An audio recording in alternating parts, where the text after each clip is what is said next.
ஹானஸ்ட்டாக சொல்கிறேன், நான் வந்துட்டு விஜயோட ஃபேனே கிடையாது, தலையோட ஃபேனே கிடையாது. நான் இண்டஸ்ட்ரியில் யாரோட ஃபேனுமே கிடையாது.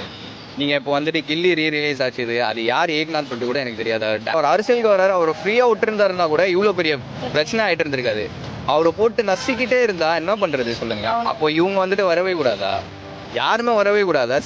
நிறைய கட்சிக்கு வந்துட்டு அவர் கூட கூட்டணி வச்சுக்கணும்னு ஆசை, ஆனால் டிஎம்கே பொறுத்த வரைக்கும் அவர் அழிக்கணும்னு ஆசை.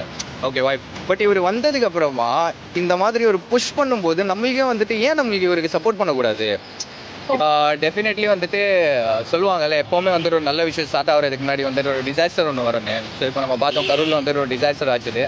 டெஃபினட்டாக அவர் வரும்போது வந்துட்டு நிறைய பேர் பயப்படுறாங்க. நீங்கள் கேள்விப்பட்டிருப்பேன் ஐடிவிங்னு நம்ம யூடியூப் சேனல்ஸ்லேயே பார்த்துருவோம். வேண்டாம், விஜய் கட்சியாக ஐடிவிங் தான்டா.